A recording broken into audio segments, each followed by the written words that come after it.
Howdy, howdy, all you cool cats and kittens. Welcome back to the day before it's Fantasy worth Christmas. sacrifice.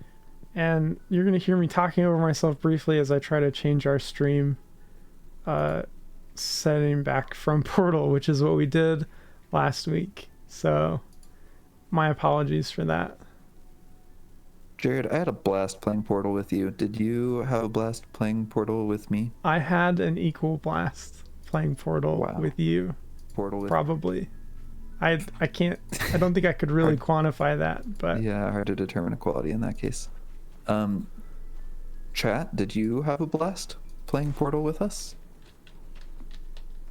I'm not fishing for compliments. I just need to know how often to do that.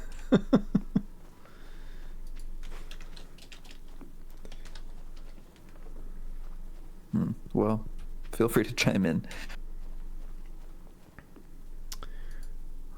Let's see. Tomorrow's Christmas. I've got a starfruit wine to give to Pam,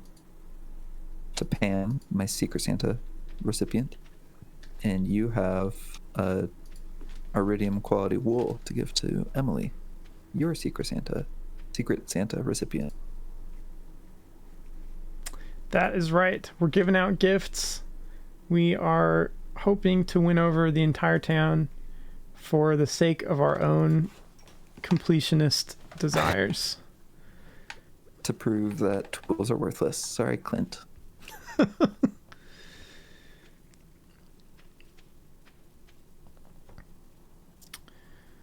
Welcome, Babarma. Howdy. Thanks for being here. Chat, if somebody was to give you a secret gift, what would you want? And alternatively, if you don't feel like sharing that, how would you feel if somebody came up and gave you a bundle of raw wool with a purple star attached to it? Would that make you feel good? Would you know what to do with a bundle of raw wool? How would you feel if someone walked up to you and gave you something that you loved, and then when they turned away, you found out that they had a little paper in their pocket with a list of every possible item they could give you and how much you would like it?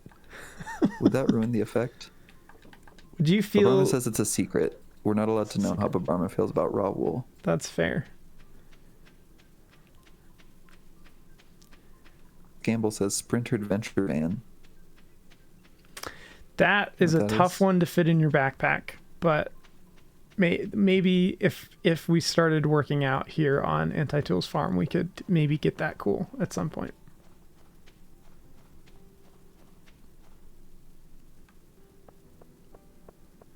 Speaking of working out, I got some dumbbells from my garage and I dusted them off. They had lots of spider webs on them, which is, very fitting metaphor thematically. And I brought them up to my office and I thought every time I sit down at my computer, I'll just do a set of curls with them. And instead I do it about 3 times a week, which is, better than I was doing before. But now my back and elbows and shoulders hurt all the time. So I don't know if I'm doing it wrong or if I'm just getting old. Is it a soreness thing or a physical pain thing? It feels... The one in my back feels like soreness. Everywhere else feels like just I've got weak joints. Well, that's not ideal, but I feel like that might be... I don't know. As a cross-country runner, our coach was very much the push-through type of guy. And far be it from me to say whether or not he was giving good advice, but I will say that we had several people that I knew get injured to the point where they had to take the season off. And I don't know if that's because of his advice or people just pushing themselves too far. But on the side of caution, you could strip back to maybe doing a set once a month. There we go. Or I might just stick to my only exercise being mowing the lawn. There you go. That feels like the right amount for me. Scample says maybe the spiders have been working out. There we go. Several of them apparently were crushed to death while working out, but that is a frightening thought. Maybe other ones just got super swole and then hid. And Babarma says nobody likes weak joints. I don't know if that's a reference, but just unironically, yes. 100%. In both ways that could be interpreted, that's probably true. Pain is weakness leaving the body. I have so much weakness, and it's leaving so fast, but there's so much more. It's constantly, there's a traffic jam of weakness trying to get out.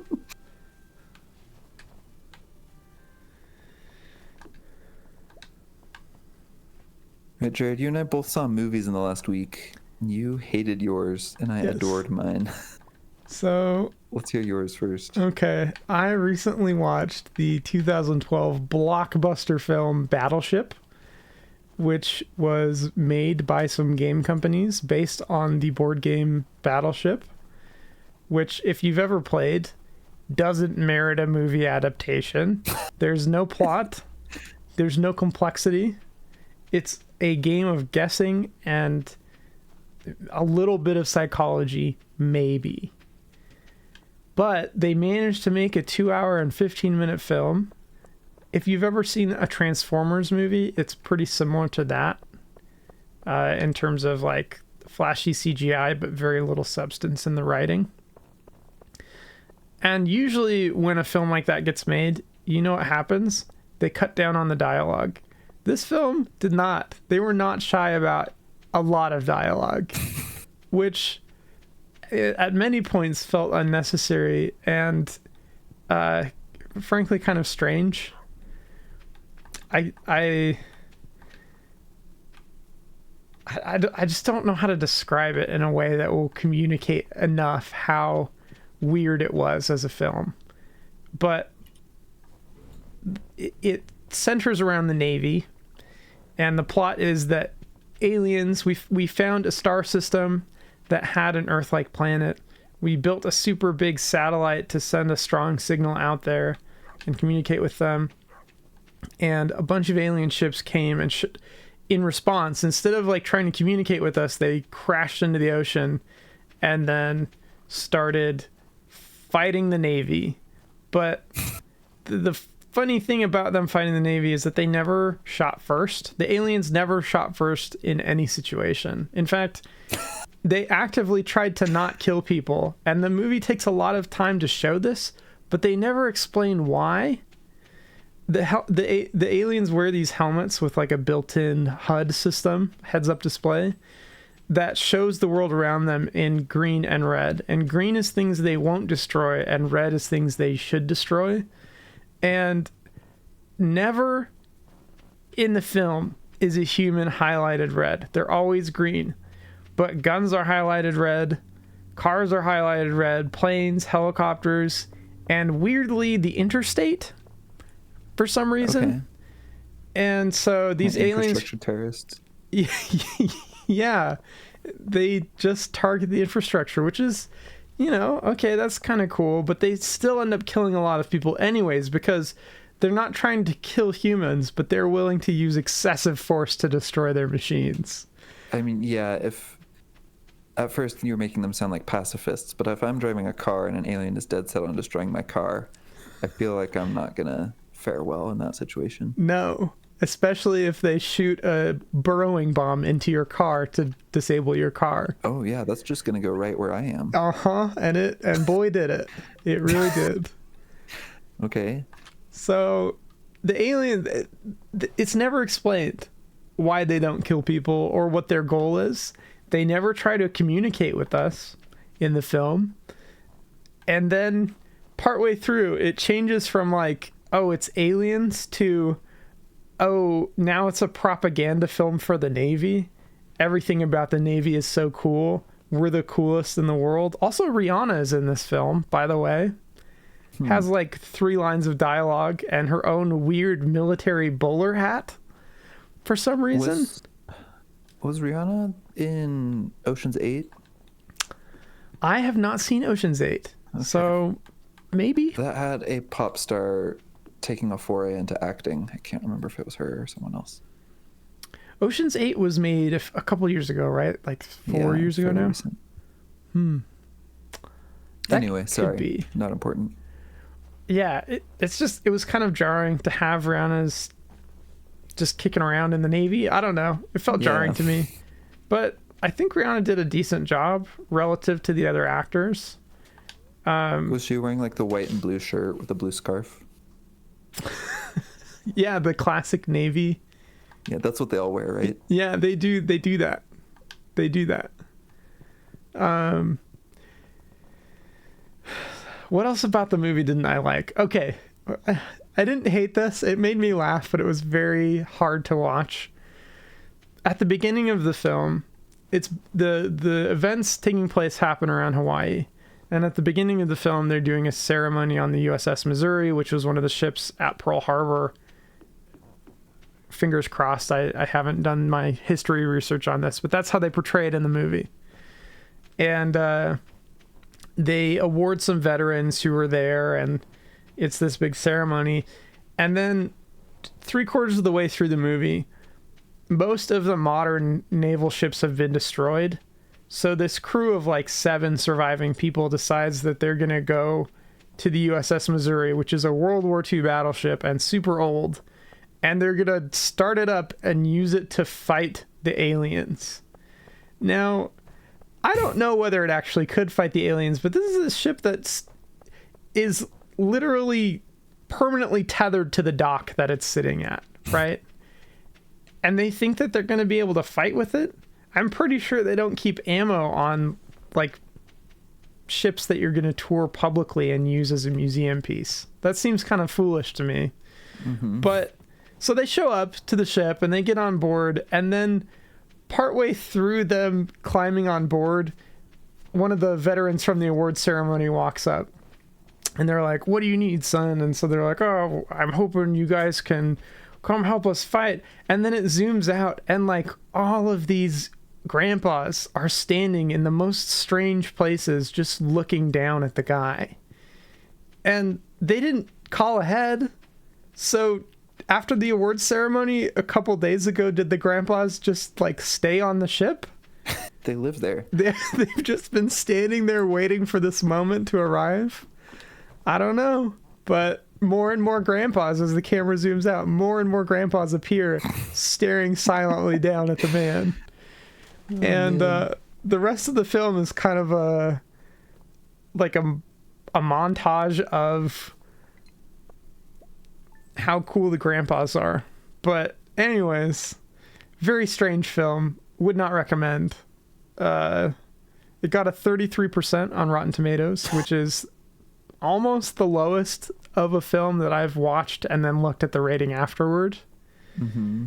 For those of you who have watched, there's a Christmas Santa Claus movie that is the worst movie I've ever seen, and I would say that this is a close second. It's quite bad. So in the chat, Babarm is saying that it sounds almost as bad as Santa Claus Mexican version. Is that what you're referring to? Okay. It is. And then it says Ocean's 8 is the worst. I'm going to defend Ocean's 8 a tiny bit. It's got the best depiction of hacking that I've ever seen, because instead of like breaking down the firewall, she's just doing a phishing scam, and that's what hacking is. And then I loved Aquafina in it, and now I listen to her music, so it had a lasting impact on me. But yeah, other than that, that's fair. Berkeley, quick question for you. If I go to the desert, is it going to break anything with the festival? Other way around. The festival's going to break going to the desert. Okay. Pam's not going to be there to take you. If you happen to have a totem or an obelisk that you're hiding somewhere, then you can go. I don't think I have a desert totem. I have a farm totem. I have a beach totem.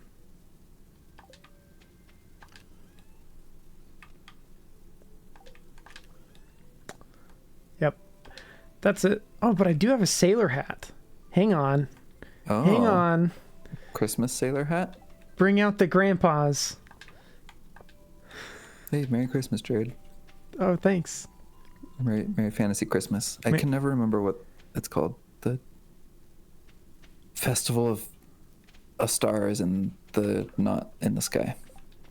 Something like that. Did they call it the Festival of Winter Lights, maybe? No, it's something about a star. Festival of Lady Gaga's A Star Is Born. That's it. Thanks. All right. Are you taking care of farm work on Christmas? I am, because our star fruit are done. Well, you know what I'm going to do? The Feast of the Winter Star. I'm going to admire my trophy. Oh, I just pulled an egg out of the trophy. How did that happen? It's not Easter. And it's purple quality. It is not Easter. That was pretty good. Thanks, man. Did your family do a lot of deviled eggs on holidays? I feel like that. I am not a picky eater, but one food that I hate is hard-boiled eggs and its derivatives, including deviled eggs. Is that a texture or a flavor thing for you? It's a smell thing for me. A smell thing. Deviled eggs done right don't smell very eggy. You're But lying to yourself and to me. did you say I'm lying to myself? I'm coping hard right says now. Feast of the Winter Star. Thank you. We should Berkeley, know this game better. if you were a cool internet boy, you would say cope and seethe as What? a reply to what I have said. What did you say? That hard-boiled eggs done, or not hard-boiled eggs, deviled eggs done right don't smell very eggy. And then what did you say I should say? You would say cope and seethe. Cope and seethe. Yeah. Like, get over it. I don't care about your feelings.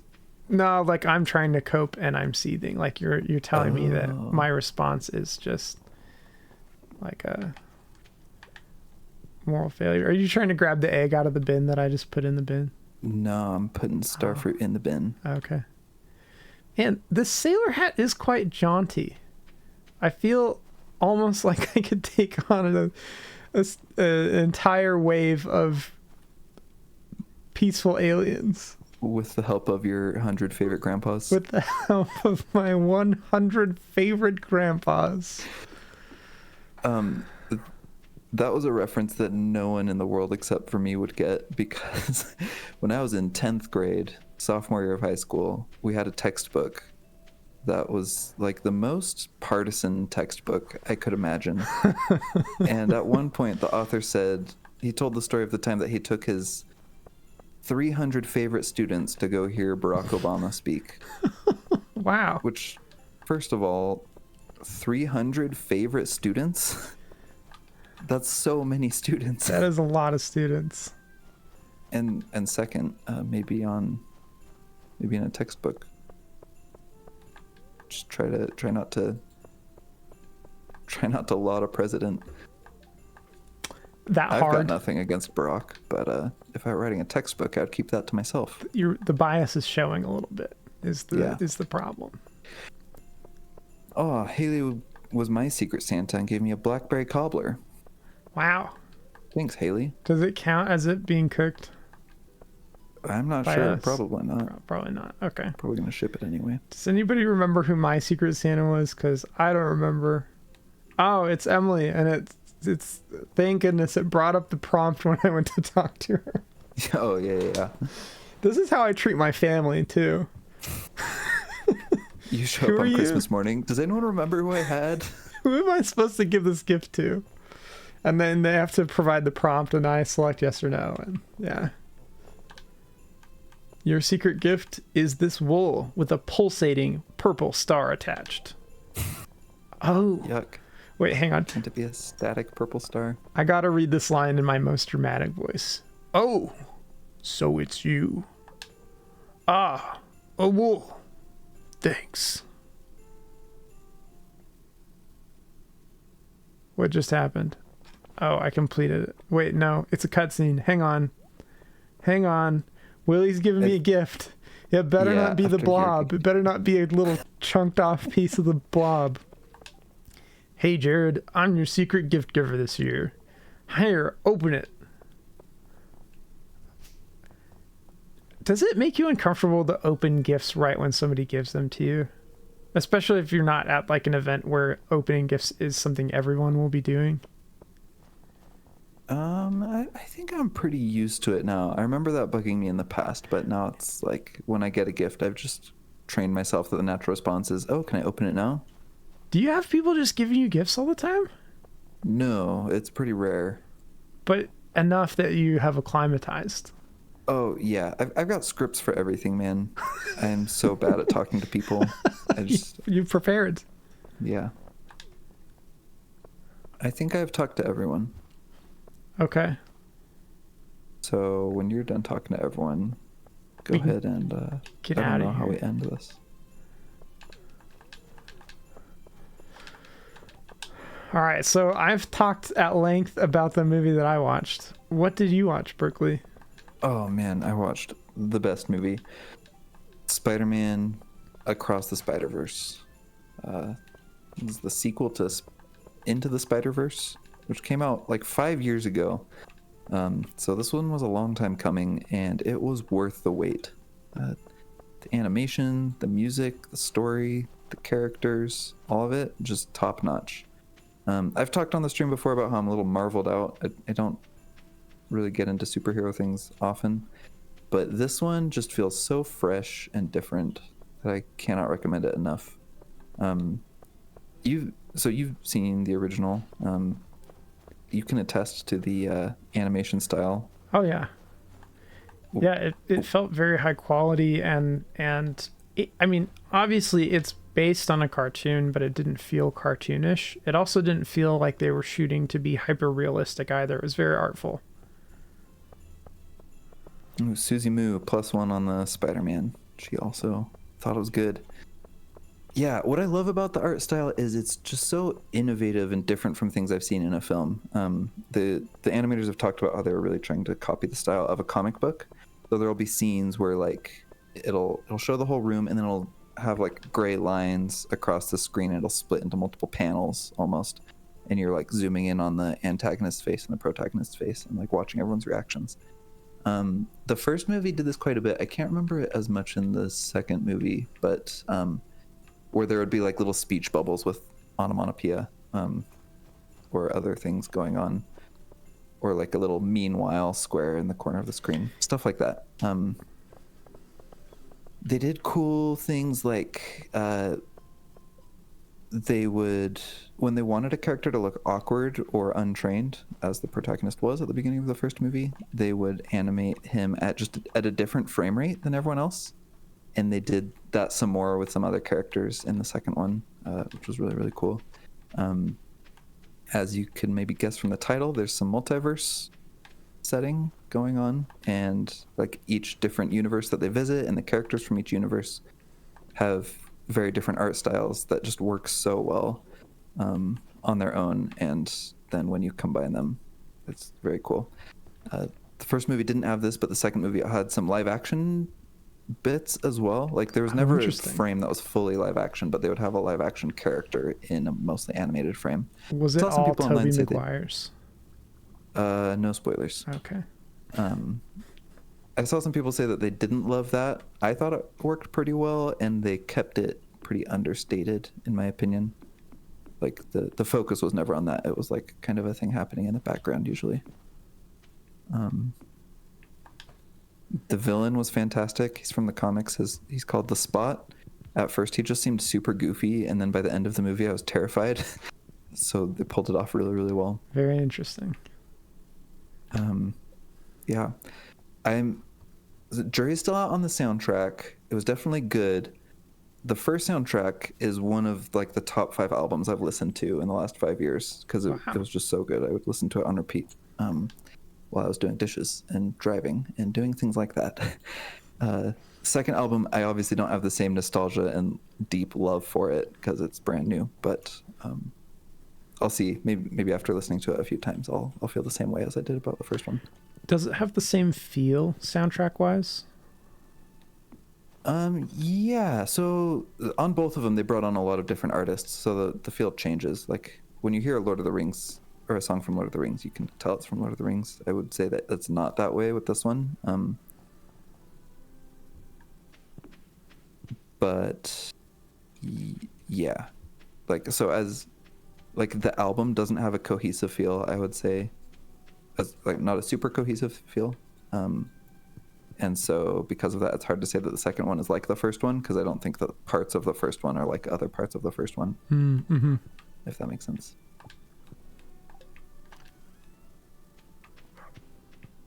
But go see it. It's in theaters. Well, I guess watch the first one first. I can't remember where it's streaming right now. It might still be on Netflix, but I think a lot of Marvel IP has been moving to Disney Plus. Yeah. So maybe that's changed. I think Disney owns Marvel, right? Yes, except Sony owns the rights to Spider-Man and stuff. Fair. Such as this. Yeah, Sony made this one.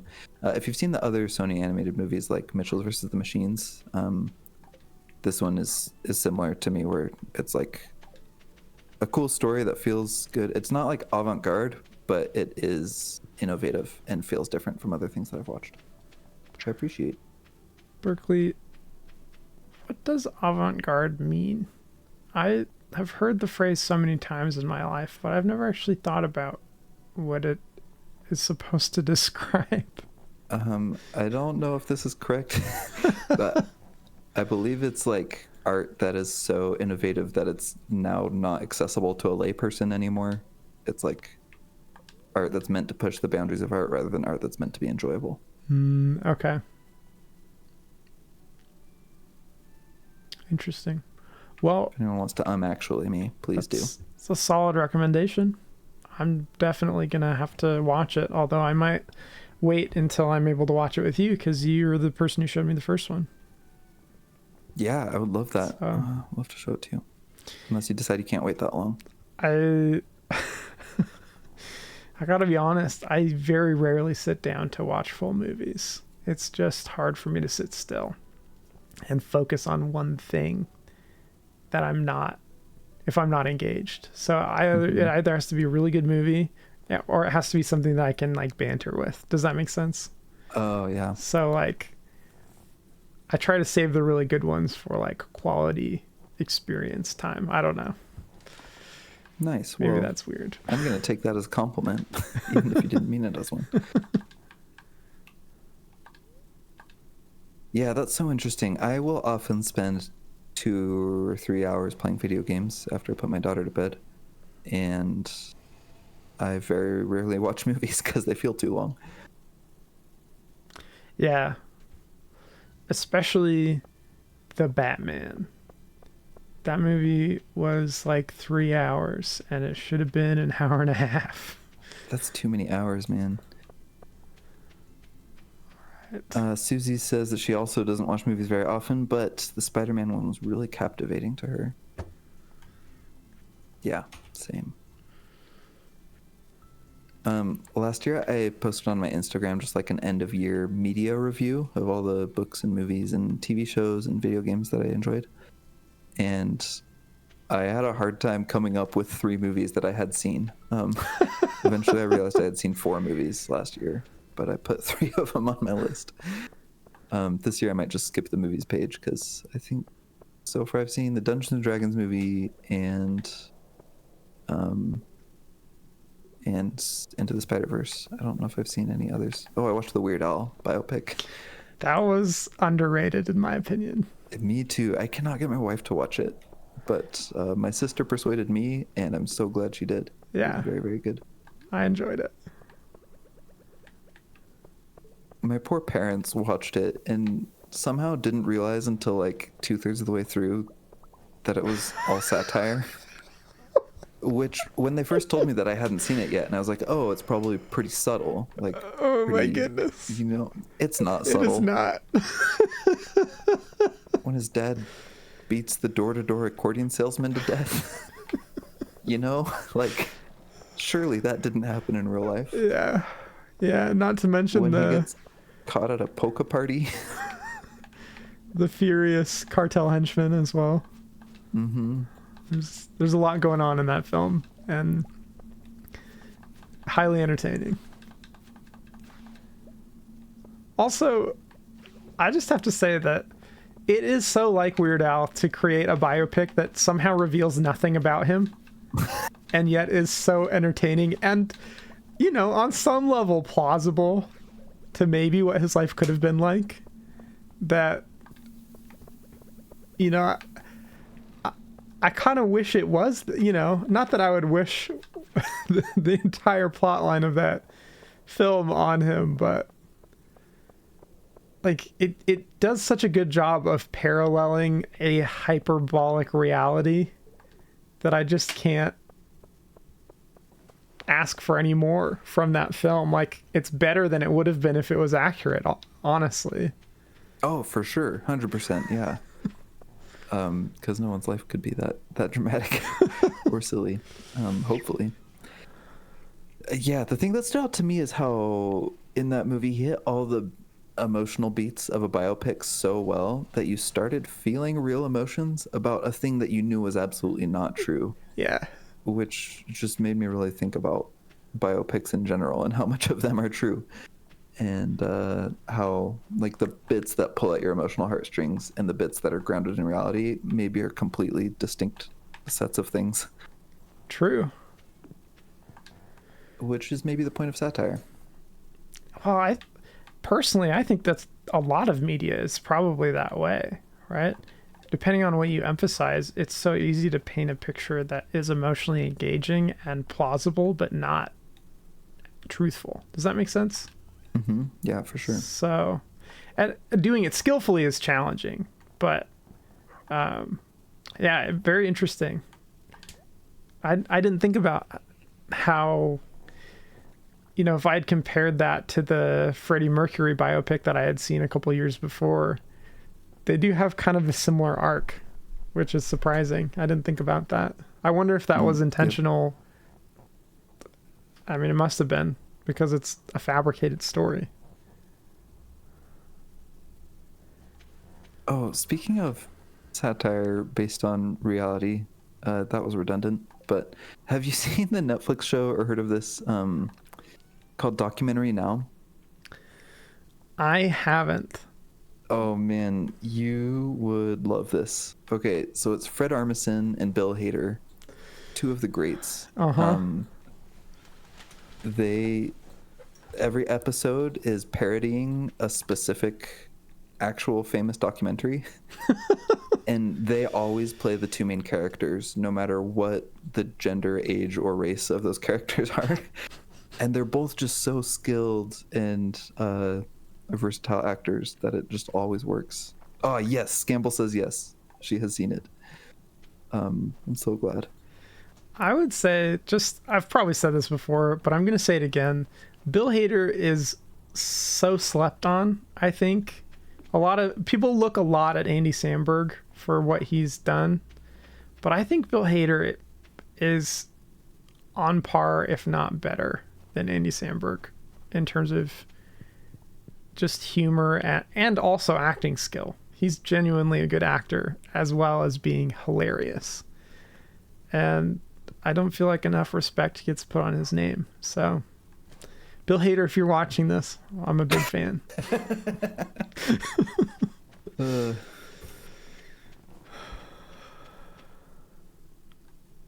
that's Documentary Now on Netflix. Okay, but Barma says you guys need to look up Blue Jean Committee on Spotify. Is this a podcast? Let's find out. As Campbell says, too many haters.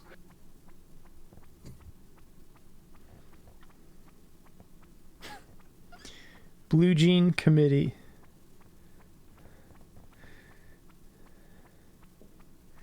So, Berkeley, remember when we made a podcast? Yeah, I do. I was listening to it again last night. Oh. For the first time since we put out our last episode, which is coming up on a year ago. Ooh. And I couldn't sleep because I was laughing too hard. Which, okay, to be fair, it's me and my friends having a good time, so of course I'm going to laugh at it, but I forgot how entertaining it was. Very fun to be a part of. Thanks for making that happen. Yeah, thank you for making it happen. You're the mastermind behind everything. But Barma says read the band bio. Do you have... I've got it here. The Blue Jean Committee. Wait a minute. Wait a minute. There's a picture here. I'm going to hold it up to my camera. I don't know if this is going to... Berkeley, can you look at the stream and tell me if that's in focus? I'm about to catch a really difficult fish. Okay, never mind. That's fine. Well, no, I'm so close. I see here Bill Hader and Fred Armisen dressed in 70s attire. The bio says, one of the leading soft rock acts of the 70s, the Blue Jean Committee rode the wave of the California sound with its multi-platinum album, Catalina Breeze, even though the band was based out of Chicago. The Blue Jean Committee was formed by guitarist and lead singer Gene Allen, born Eugene Skrowaczewski. Dude, Polish names are rough. If that's even Polish, I don't know. Eastern Europe, you guys have so many consonants. And bassist and harmony vocalist Clark Honus. Allen and Honus were the sons of men who worked for competing Windy City sausage companies and met while attending a school for prospective meatpacking employees. Honus was a star wrestler in high school, but when he saw that Allen's rock band was making him popular with the female students, Honus proposed they form a new band together. In 1967, they began playing out as Gene and Clark, playing tough blues rock material, and after a couple of years together decided it was time to cut an album. And there is 5 full paragraphs more of fictitious history. Oh boy. Amazing. I'm definitely gonna have to listen and see what kind of music they're putting out. Yeah. Okay, sorry. Did it say even though they're from Chicago? Yes. This is one of my favorite bits is when you just say even though or although or but and then something that doesn't relate at all. Yeah. Well done. It's Sorry also, if I ruined it by pointing it out. No, it's kind of a sneak diss at Chicago, right? Even though they're from Chicago. Oh boy, it's late at night. I better get home.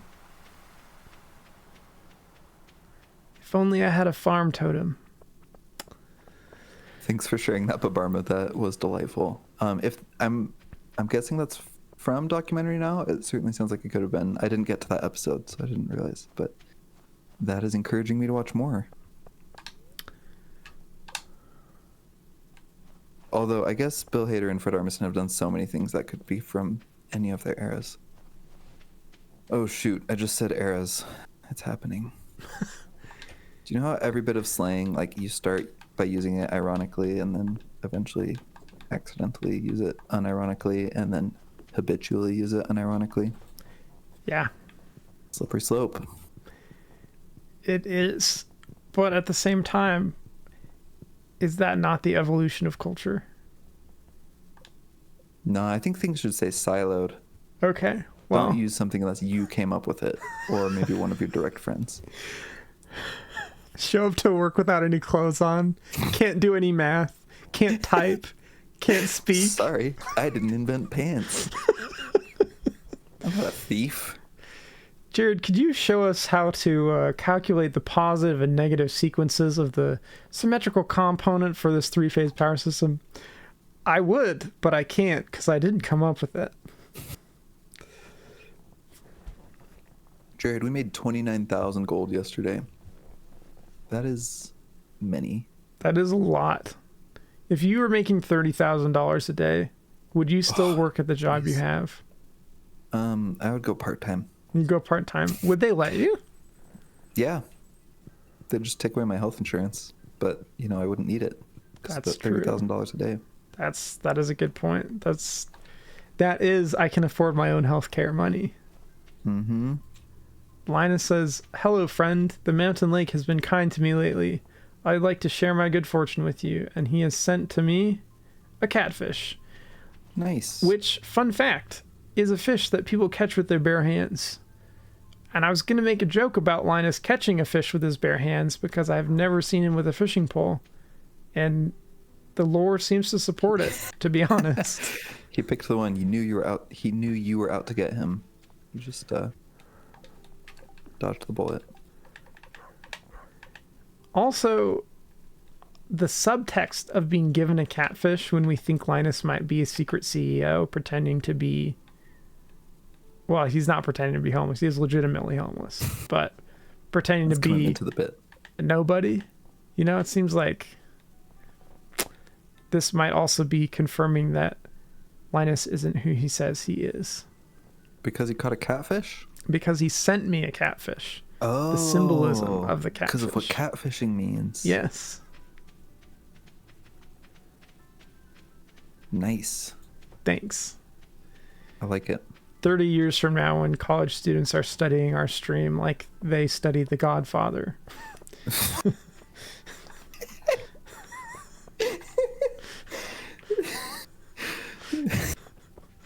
Oh, sorry, that got me off guard.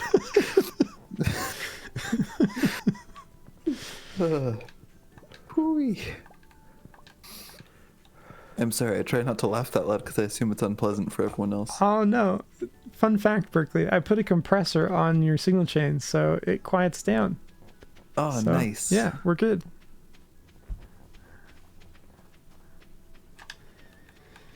By the way, recently my dad and I want to record an audiobook of one of my favorite children's stories that's unavailable essentially because of the way the licensing has been, and also it's from an obscure British minister from like the 50s probably or earlier. It's really old. But we have a copy of the complete manuscript, and I like audio stuff. So I sent him a microphone, and we've been talking about doing this recording, and he sent me a test recording. Now, I'm using the same microphone he is, and arguably higher end gear than he has, and the recording he sent me sounded so clean and natural that I spent 2 whole days trying to figure out what the heck was wrong with my setup to where I did not sound that way, and I still haven't figured it out. Wow, yeah. I don't know what it is, but I love audio stuff, and I'm very jealous of my dad's ability to just have it naturally work well. Good job, Dad. As an aside, you've told me about this a couple times, and I just think that's so cool that you have that as part of your family legacy. Maybe that's too strong a word. Just something that you all are interested in and care a lot about. That's cool. Thanks. And I think it could be my legacy, right? What does it take to have a legacy? Claim somebody else's work and then get well known for it, right? Sure. So, yeah, definitely. The whole story, the whole book is my family's legacy now. And that's why you have to use your intellectual property, because it's use it or lose it, man. Mm-hmm. That's probably not how it works. Yeah, I don't think that's a law, actually. All right, I've been carrying around these cherries and not giving them out. You're welcome, Jody. I hope you enjoy that. Single cherry. Who else we got? Gus, Do you remember the unlock trick the of door. seeing your list of friends and just giving gifts to whoever's at the top so you can finish them out? I will do that as soon as I'm finished banging on the pub door. Sounds good. Okay. Papa says can't help it if my mic is the best. I don't know. I don't know what it is, but it was perfect. I'm just looking forward to hearing the rest of it because it was so pleasing.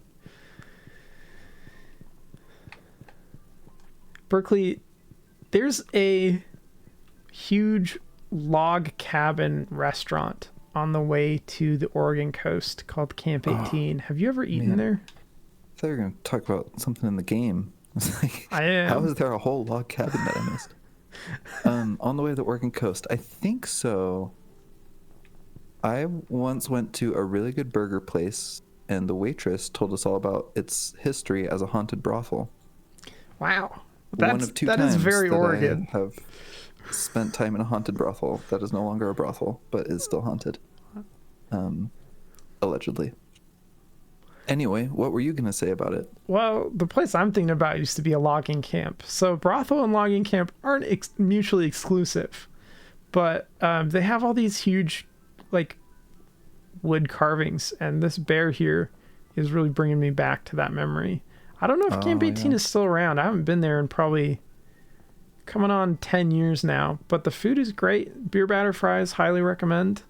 And just seeing the huge logs that they cut down way back in the day out in that area is crazy. And the building, it's a huge like log cabin essentially, but I can't emphasize how big it is. It's really big and made of really big logs. So it's kind of cool just to see it, even if you're not going to stop by and eat. Yeah, nice. I am spending so much money right now. I just bought a ton of starfruit seeds, and I'm gonna buy some copper and iron for not sprinklers. Wait, what am I gonna buy? No, I want kegs. Yes, copper and iron. Are you okay with that? Yeah. Spend it. Kent, why are you standing under this dead tree in a vacant lot? What are you doing?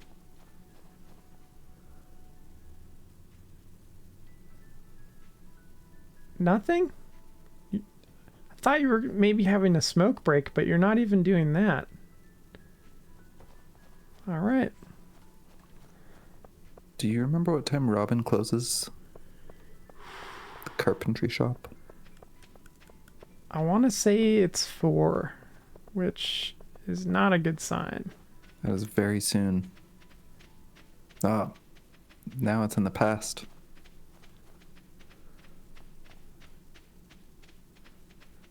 Well, maybe it'll be 5. My sailor hat looks like a plate when I'm moving away from the camera. So when I hold something above my head, like this soup, it looks like soup on a platter. Good stuff. Oh, yes, she's still working. Excellent. Okay, I need 120 wood. Wow, I am really using so much of our money. That's okay. Gotta spend money to make money, as they say. The next ancient fruit harvest is going to put us right back to where we were. That is true. But Marmon says Camp 18 is still alive. Oh, good. That's wonderful. Great news. It's always sad when precious memories from your childhood go out of business. Mm-hmm. But maybe less sad if it's a haunted brothel. Sad for the ghosts, I guess. That's fair. Because Well, they need a new haunt. Nah, I didn't like that. That felt bad. maybe that's just what the ghosts want you to think.